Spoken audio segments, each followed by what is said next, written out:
you ready to rock? Sure. Alright, cool. Let's do it. Late Ill Kid at OneYoungsta, holding it down, bringing that street geek and nerd soul. What is up, my people? Today, coming with another wonderful episode of That's Right. You best believe thumbnails. We talk about animation, anime, all that good stuff. I'm not by myself. I have NERDSoul. Like, say hey. And right over here, the last time I was with this young brother, I was on his channel over on Instagram at Blerdover. I introduced to you the homie Skip.88. I'm gonna be like, look, man, hey.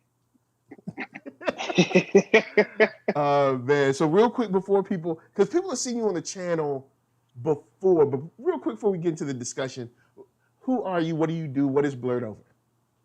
Okay. Baby boys, baby girls, what's good? It's your boy Skip.88 here from Blerdover.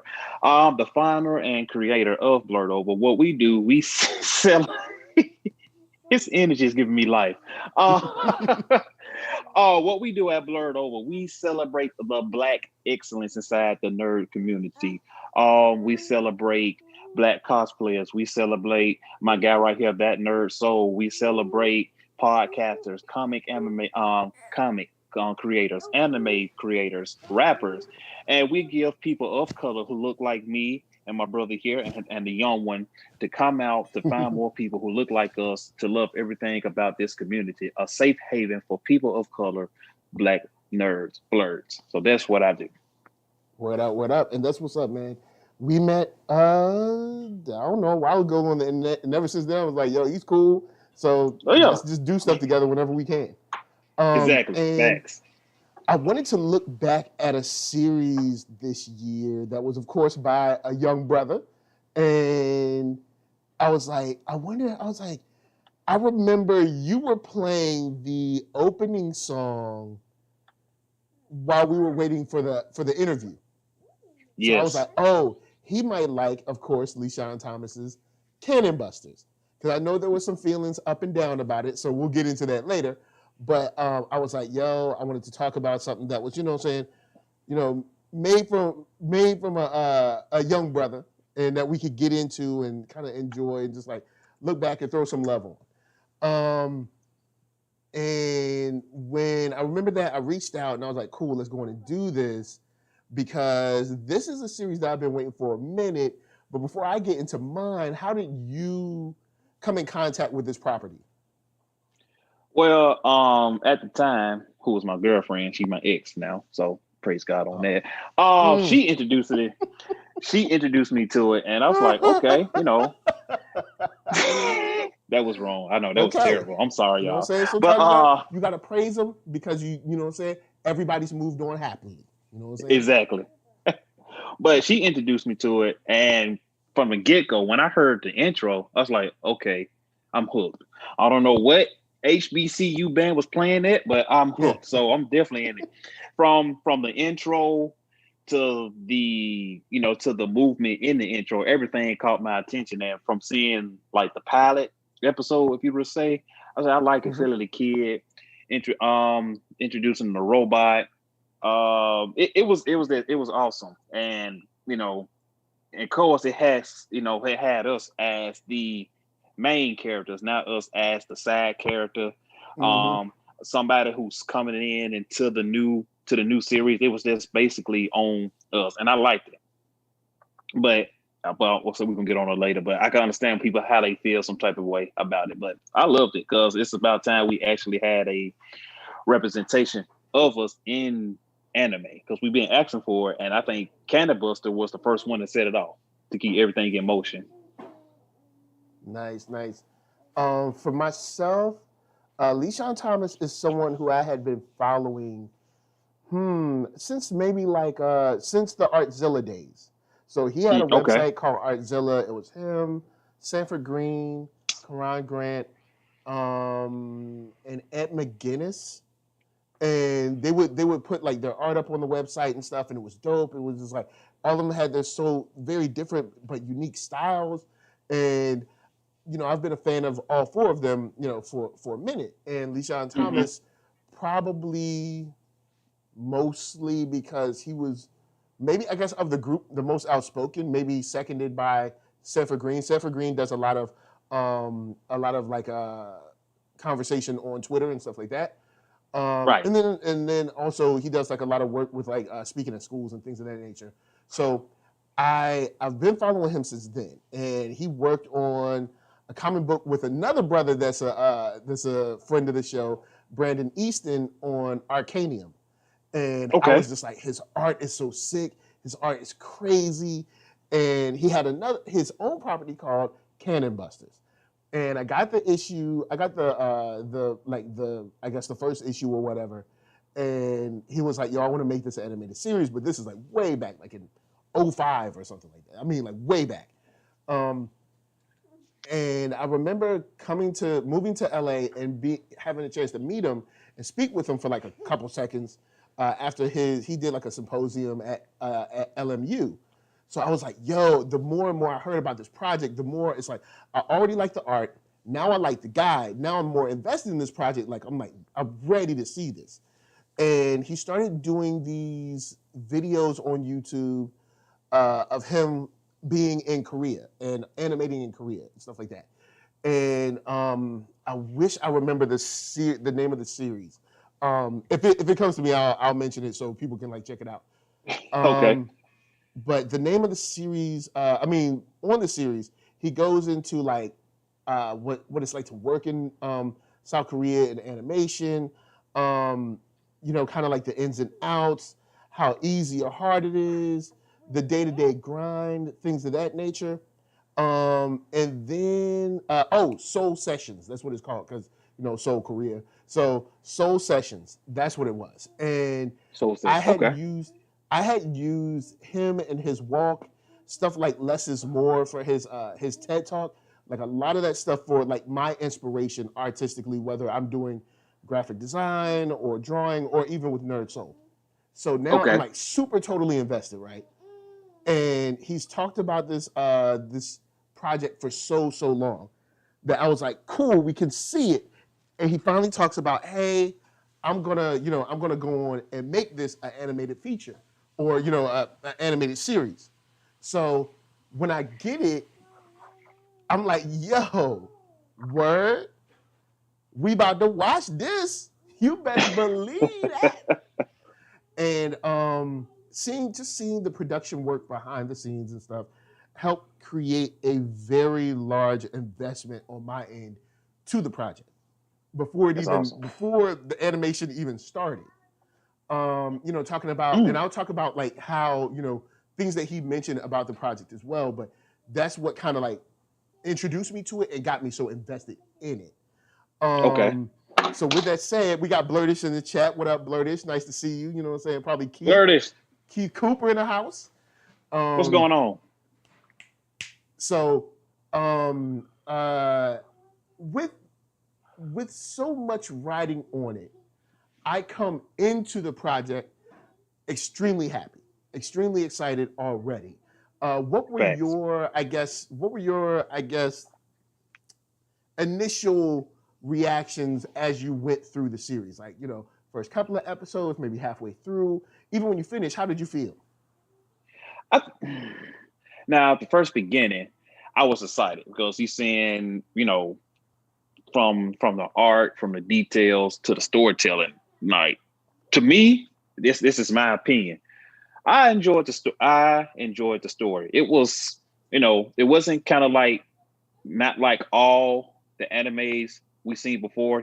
Somebody goes out, set on a quest to become the world's strongest fighter, looking for, or a hidden power, a hidden village. It was something different as like this young prince was going out and to return home to his father, which his father sent him out because it was taken over by I forgot the guy's name. I ain't seen it in a while. The evil guy. What was his name again? Man, what was his? Hold on. Was it 12? No, it wasn't 12. I'll pull up the name soon. they were numbers, but it was Yeah. something different, and just to see, it was unique. It was a Was it beautiful Locke? story. Was it Locke that was the one? It, I know, because he had, what are they numbers? I think they were. I think I'm trying to numbers. No, remember. It's been a minute, guys. It's been a minute it since had we watched this all the way it's been a good little minute. Because the series came But out August 2000. 15th. Yep. 2019. Yeah, so it's been a little bit. And what up, Yeah, Womo? What up, Space Age 3K? And I think, towards the end, I think I like how they set it up to let people know that there is going to be a season 2 to it. Hopefully they come out with it. Yes. But I liked it because I've been waiting for so long for an anime to come out representing Black people, and I liked it from the beginning to the end. It had some catchy moments. Of course, it had some dull moments, but the dull moments didn't last long because it will always be something next to be like, okay, now it's picked back up. Yeah. For me, it was Locke. But the joint that got me with this was initially I was like, well, this isn't really, I don't know if I'm really feeling it like this. I was like, this is kind of like, I feel like we've been down this road before. I've seen this road before. It wasn't hitting me. And I was like, yo, we've seen these animes. But I was quickly reminded that when LeSean Thomas was talking about the creation of this, he was like, bless you. He was talking about the creation of this, like, yo, this is a love letter to all of the animes that like I was inspired by. So like this whole journey, all the characters, and then I was like, you know what? It makes sense. Because besides the update of the art and the look and everything, it's very reminiscent of 90s anime. Very reminiscent. You know what? Even early 2000s anime. Facts. I could see that. Yes. Yeah. Yeah. Like either 90s anime or early 2000s anime. And it's very reminiscent of that. And that's the kind of the energy that I got, where at first I wasn't digging it because I was like, man, most people know I want to go forward. Let's do something new. But you know what? With thinking of what this project is based on, I was like, you know what? It makes sense. I feel it. But you know what? Now, if you think about it, it kind of puts you in the mind of like the animation of Ronin Warriors. How that style was kind of set up. If I just going back looking at it, kind of like, damn, that does kind of put you in the mindset of a 90s anime. Yeah, and I had a chance to think about that for a minute and kind of, all right, you know what? Let me chill and relax a little bit, and let me kind of continue in this. Let's stick with it, and then in sticking with it through episodes like 6, 7, and once you get to 8, then I'm like, cool. All right, now, because now we're pushing newer concepts and stuff, and we still have kind of like, the guy that's on a trip helping them find the girl's way back, and they picking up friends on the way.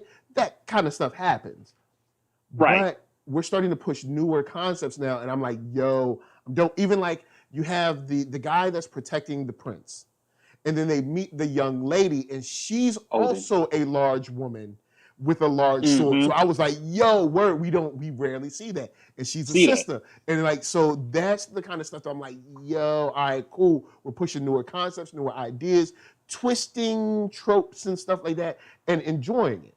And that's when I started to get into it. Because the first, say, half of the season, I was just like, I don't know, it's not clicking for me. I should be loving this. And I'm just not, it's just not hitting me like I wanted to. And then after we got past, once I was like, you know what? He said that this is a love letter. It makes perfect sense now. Now, big shout out to the chat. Eon001 says, talking about the Method Man comic, said, I read the Method Man comic. I think that would be a cool animated series. Martial arts Constantine with hip hop lead. Then Blurder says definitely a love letter to Outlaw Star and Cowboy Bebop and Trigun. Yeah, I it see has. that. Yeah, Yeah, definitely has that feel.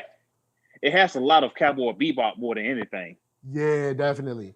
And Thomas D said, does Afro Samurai count? Yeah, of course. That's definitely an anime. Yeah. Oh yeah, most definitely. That's a super anime.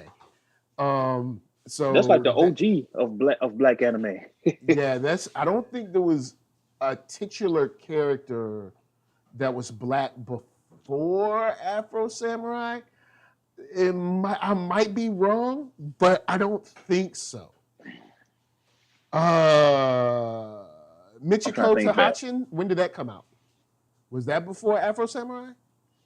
Michiko. Maybe. Was it that little bit? Was that? Was that after? If it's not Afro Samurai, it's Michiko. And Michiko, whoo, that joint is dope. That's a lot of fun to watch.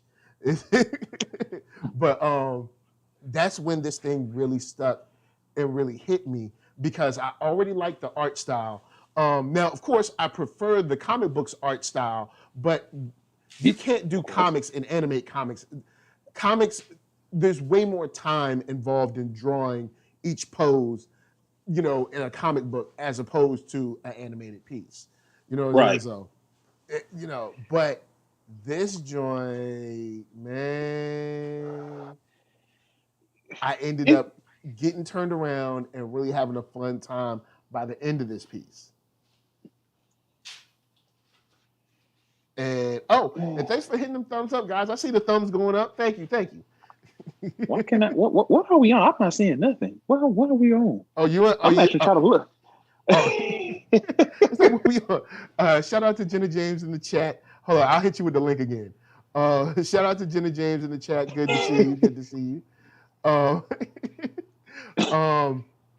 So we are the good thing about this animated series is that we're left on a cliffhanger. You know what I'm saying? Yes. It's like, look, we finally got the good guys together. Finally. To a certain degree. They're kind of together.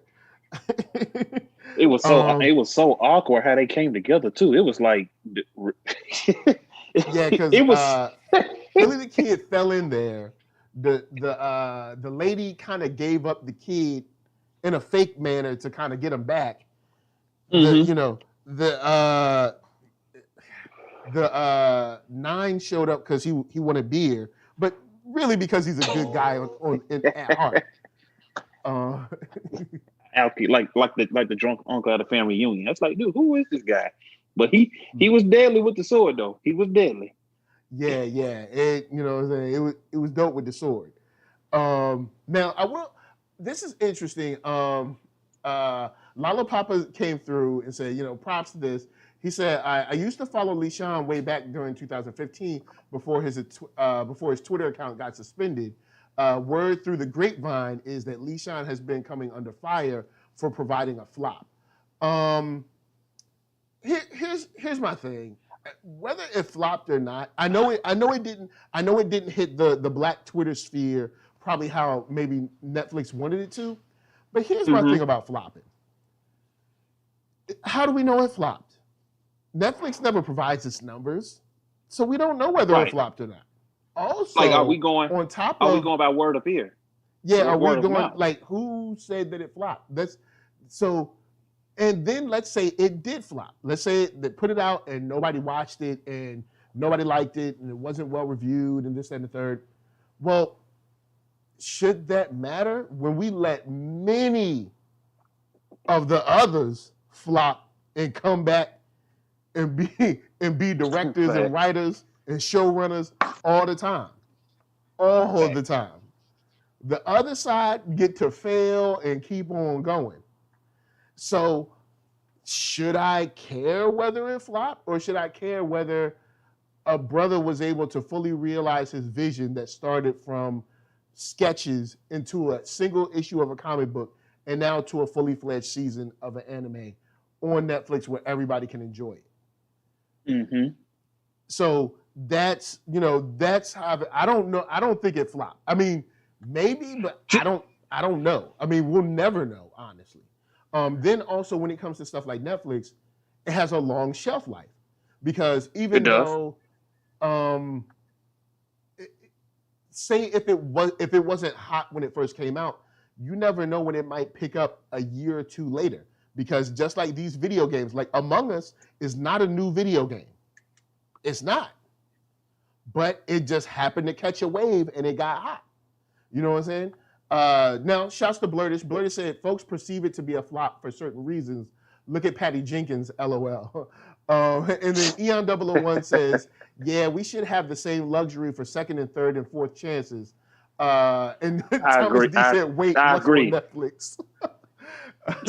Thomas D, it's a show called Cannon Busters on Netflix, animated by a brother, and super dope.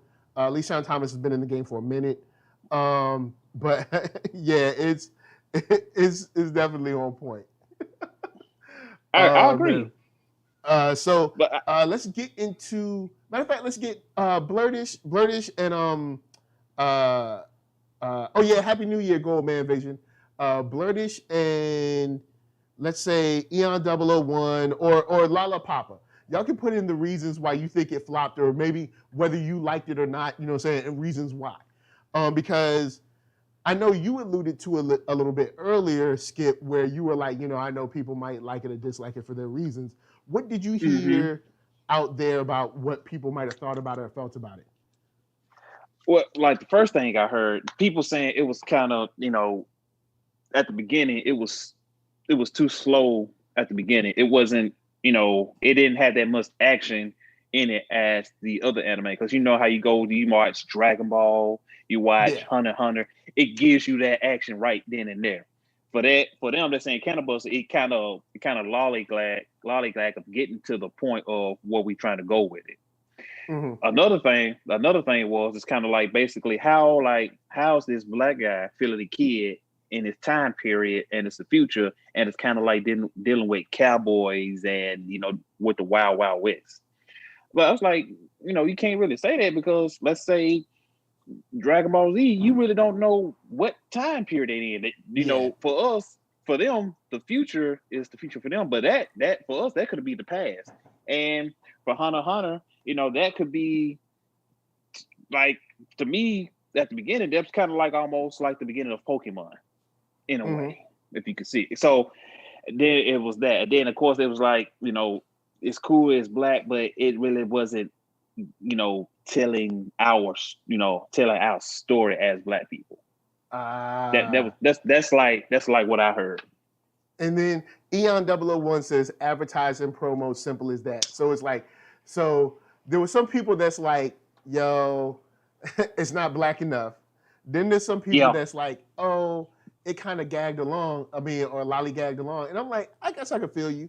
But if you can watch Naruto and Dragon Ball that got mad fillers, why all of a sudden, it's similar to, and this is not like I'm eating them, but what was it? Master P, when he came out with Rap Snacks, and he said people was like, yo man, is it healthy? Is it this, is that? He's like, do you ask these questions when you go to the dollar menu at McDonald's? No, you just buy it. But all of a sudden, a brother got something. Now all of a sudden, they got to be gluten free, and they got to have this, and they got to have that. When you know good and well, you just went and bought that house store brand of barbecue potato chips, and ate that to the last piece of dust in the bottom of the bag. But then when I come out with my bag of chips, all of a sudden, it's some kind of weird standard that you don't set for any other food. So you do have that as well. It was like, oh man. And Lollipop, we're not comparing DBZ and Hunter x Hunter to Cannon Busters as a series. We're talking about series. We're talking about people dealing with fillers and talking about filler episodes. That's the difference. I'm not saying it's the same series. I'm talking about people were complaining about having filler episodes, and I was like, bruh, some of the most popular series. Look at something like One Piece. Get out of here! Like, come on, man. So that's what we're talking about. We're not comparing the series. But Lollipop said the hype for it was real, simply based off of the strength of his body of work. and what animation he's worked on, like the Boondocks, Afro Samurai, et cetera, et cetera. And to be honest, I question how we support our own. Let's be honest, we don't support our own content like we should. It's like buying black. Do we do it? Even I'm guilty of it. So that's what Eon 001 said. And then, I mean, we all guilty of it though. Just to be honest, we are. That's what I've been doing this year. This year, I've been working hard on making sure I'm buying black. You know what I'm saying? Whether it's even something small, like, you know, buying socks or mouthwash, toothpaste. Every dollar matters, man, for real. We vote with our dollars every day. You know what I'm saying? If there's a woman, if you're going to buy your girl some earrings, why can't you find a black creator on Etsy, buy your earrings from there? You know what I'm saying? There's all these interesting ways that you can find to put a dollar in a black person's hand. You know what I'm saying? And either way. Yeah, so there's opportunities even if you think about starting small. There's people out there, black-owned companies that make toothbrushes, that make, you know, mouthwash. So you can start small. You don't have to, you know, go and buy something from someone who's black that makes something that costs $5,000. You can just be like, yo, man, look, I need a new toothbrush. Cool. Let me buy it from a brother instead of buying it from another.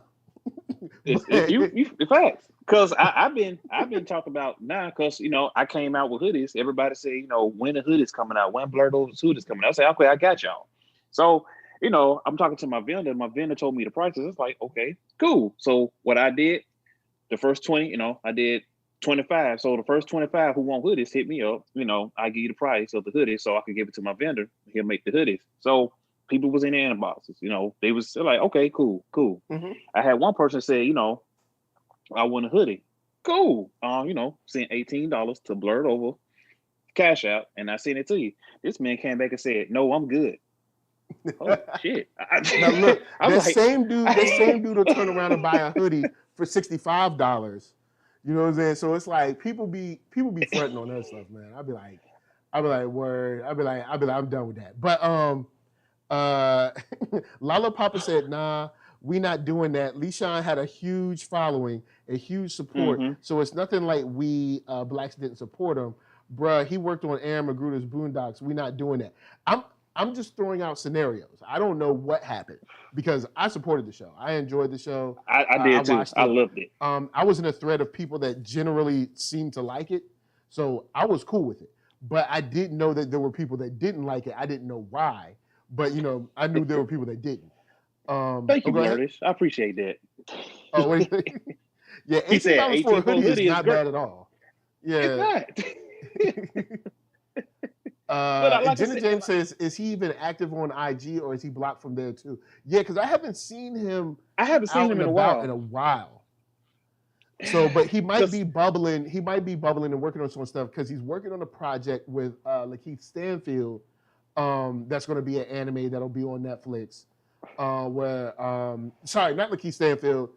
He's working with Flying Lotus. Flying Lotus will be doing the music. Oh, wow. He'll be doing the animation. And it'll be on Netflix. And I've already reached out to both of them and be like, yo, come on the show. Holla at your boy. Let's talk about the project. But it's been crickets. Also, you know, I mean, I'm not the largest outlet out there. You know what I'm saying? So, you know, but we'll see. We will follow up and let y'all know. Because to tell the truth, I would love to have the creator of Cannon Busters to talk on Blerdover IGTV. I would love that, but you know. Yeah, there's like do not sleep. Right. The back to the point of Netflix and the promotion of this, I do feel like Netflix didn't really push this. I don't feel like Netflix pushed this at all. Like when it came out, it wasn't on, because I reached out to people like, hey, is this landing on your top screen? Like say like right now. Right now there's a show called Bridgerton. It's from Shondaland. So if you're a black woman, you gotta like it. You ain't got no choice. But like when you go to Netflix, Bridgerton be bad big on your screen. It's like Bridgerton, watch now. You see, that didn't happen with Cannon Busters everywhere. It didn't, because when Cannon Busters came out, it came out with maybe three commercials. That was it. After the third one, you didn't catch it again. Then like, when you catch it again, it was actually showing on Netflix now. Like imagine if Netflix pushed Cannon Busters the way they pushed Tiger King. We be having a different discussion right now. Like, let's be for real. Man, what? Let's be for real. Push they like if they pushed it more like they pushing Sabrina, the Chilling series. A whole different conversation. What was it? Black Nun or Dark Nun or Karate Nun? What was the nun? The girl that got a brand on her back and she got powers. She was a nun, and there was other nuns that were super cool at karate and stuff, and they had to go like down to the bottom of the covenant or something and release an angel or something. It was actually decent, but they pushed that joint mad hard, and I can't remember what was it. I feel like it was like Black Nun. I'm trying to remember what it was called. Warrior Nun. That's what it was called. Warrior Nun? Yeah. And that joint was pushed hard too. So my thing is like, there's a certain idea that, oh, well, it didn't get watched a lot. But was it really even pushed? I mean, think about it. Bird Box, imagine if Cannon Busters was pushed like Bird Box was. Yo, you could not escape Bird Box. Every time, even after I watched Bird Box, Netflix still would open up with Bird Box. With Bird Box, like, you want to watch it again? You want to watch it again? It's like, oh, man. If I haven't seen Bird Box, I don't know if it's still on there, but that was something different. I was like, wow, okay. Yeah. But here's my thing though, like shows like that, Bird Box, Sabrina, Cobra Kai, as somebody said in the mention. Notice something that's tying all those projects together. Look at the lead. Look at the lead. Exactly. Or like Blurder said with Dragon Prince, look at the lead. Right. Because how many movies, like, for example, Jingle Jangle wasn't really going to be pushed, but they set it up to where we're going to make this a Christmas movie, because you can't turn down a Christmas movie. You can't. Yeah. So it's like, you know what, Jingle Jangle, that sounds like a good Christmas movie, but when they see, oh, it's a lot of black people. It's a whole lot of black people. Well, you know what? We're going to push it, because Jingle Jangle wasn't really pushed. They did like 3 commercials of it. Netflix did like its mild pushing. It really got pushed because it was Christmas. Like, imagine if Jingle Jangle was a musical, but it wasn't Christmas. Like, it was just like, I don't know, Jangle, the creator, engineer or something. And it was just, they would not have pushed it like that. They pushed it because it was Christmas. It was Christmas, and that's it. But it took a few black people to see that. They say, hey, this is actually good. And guess what happened? People start tweeting it. They start putting it on Instagram. They start putting it on Facebook. And when we do that, like, hey, I'm gonna check that out. That's where the following came. And it was the same way with Cannon Busters. People's like, okay, hey, y'all check Cannon Busters out. And then people came out with cosplay. Yeah, because I do feel like people on Twitter did a better job at promoting Cannon Busters than Netflix did. They actually did. They really did.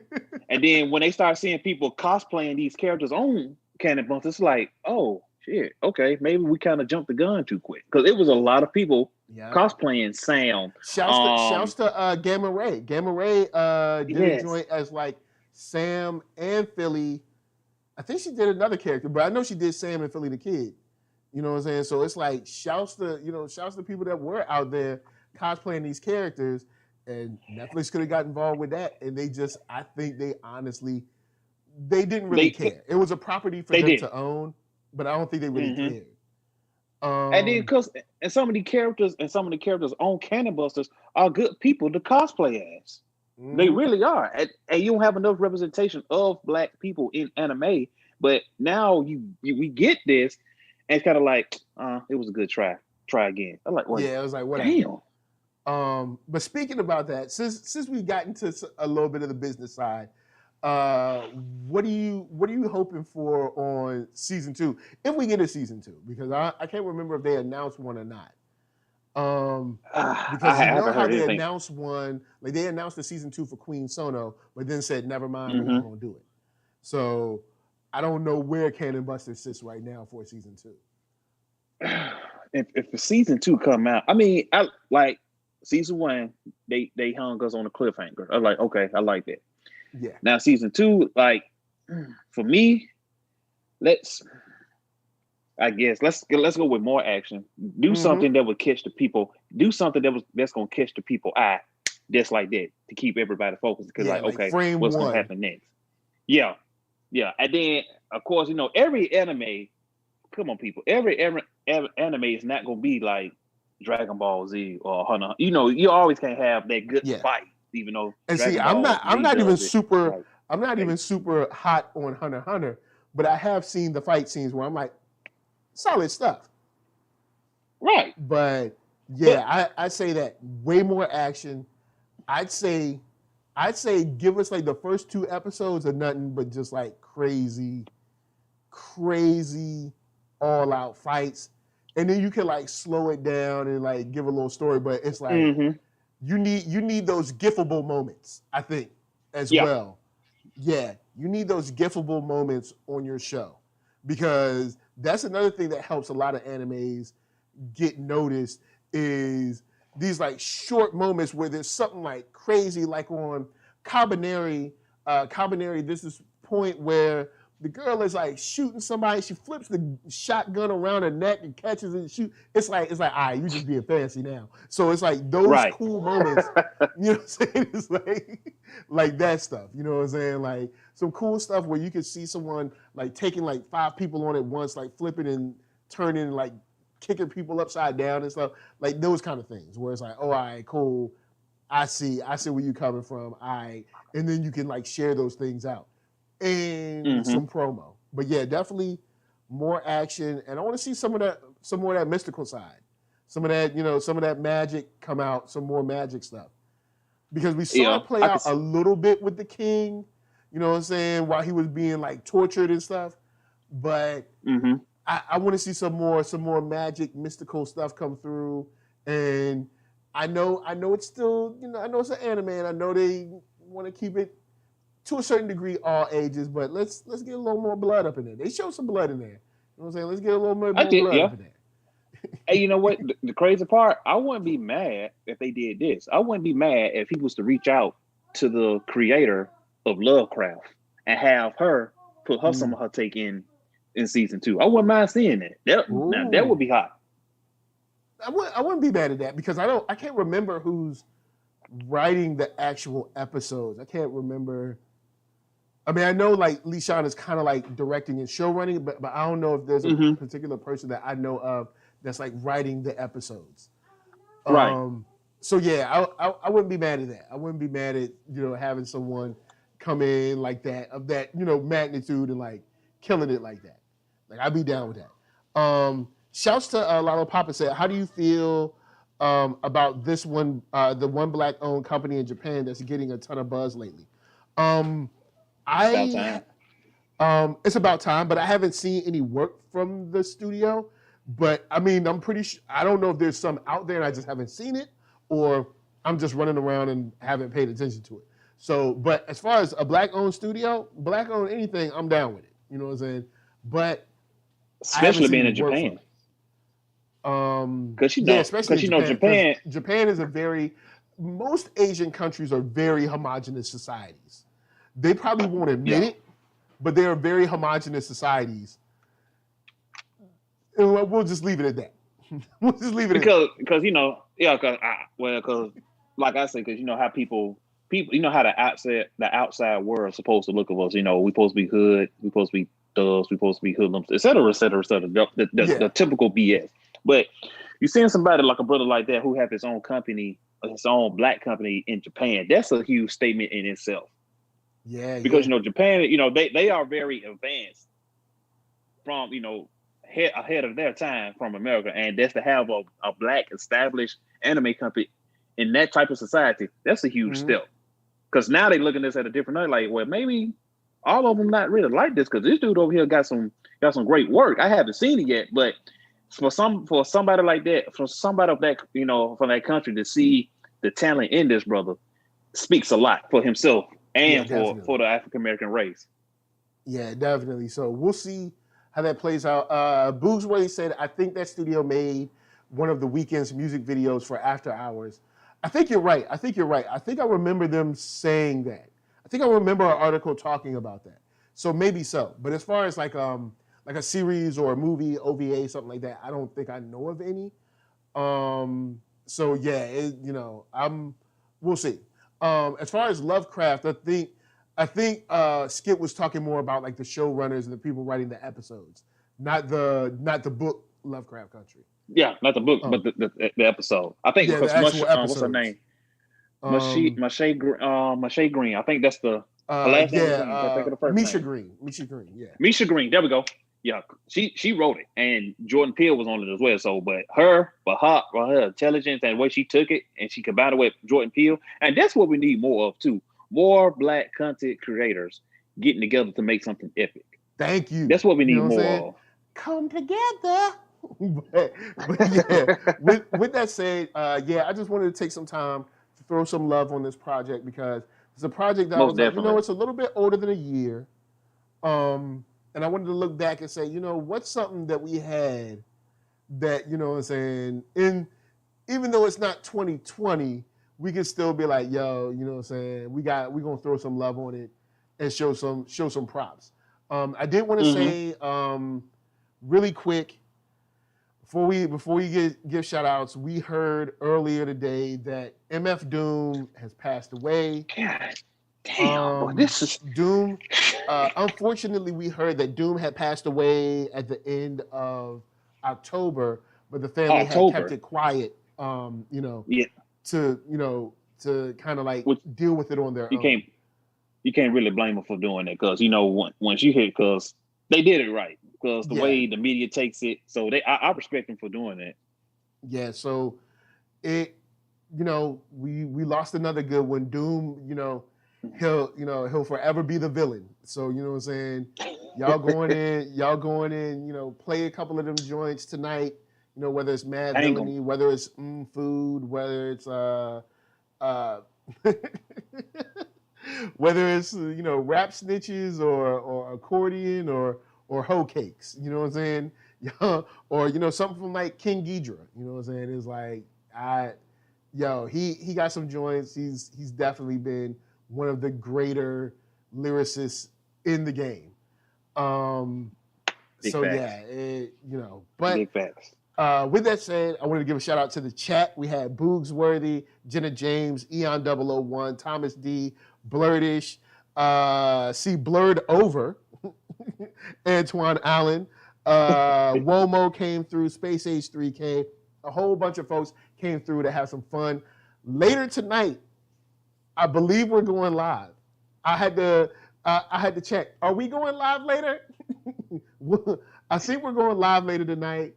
There's some stuff I wanted to wrap up for the end of the year 2020 for NERDSoul as a whole. Give y'all a Q&A. We can go back and forth, talk about some stuff. We going live tonight?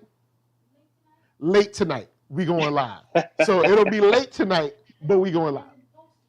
Y'all check that out. So it'll be late tonight, but we will be live. Q&A for all you guys. I'm not sure if I'll leave the live up, but we'll see. We'll go live and we'll wrap up some stuff from 2020, talk about what's going on in 2021, and we'll let you know where I'm at, where we're at, where the channel is, all that stuff. But with that said, over here, you know him, you love him, Times Man of the Year 2018, Skip.88. Who, me? Don't lie like that. I'm just here. But man, this is awesome. Y'all make sure, y'all please go support this brother, that NERDSoul. He doing great things. Please support, get his name out there. Come on here, come on with him sometimes and have a conversation about, nerd stuff. Do it, because this is awesome. This is like our third time hooking up. Okay, let me rephrase it. It's 2021. You can't say stuff like that. Yeah, can't say stuff like that. Third time. It's our first time converging to form like Voltron. Yeah, because I don't want to get Me Too. So we're collaborating. So and I was like, oh, bro, you say that? I know what you mean. Can't do that. Yeah, thank you. I know what you mean. We cool. I know what you mean. So with that said, NERDSoul, Facebook, Instagram, Twitter, all them places. YouTube is the hub, so hit that thumbs up if you like what you're seeing. Hit that thumbs down if you don't, but if you hit that thumbs down, I'm going to send Locke after you, and he's magical, and he's mean, and we actually found out that there's someone above him that's even more evil than he is. So you never know what you're going to get. So podcast if you want to listen, Spotify for that music, and I'm going to leave y'all with the one and only ARCKATRON. Future sounds, he's dope. So from us to you, we're just saying thanks for watching, and peace. Until late tonight, we will be back. Happy New Year. Y'all take it easy. Peace.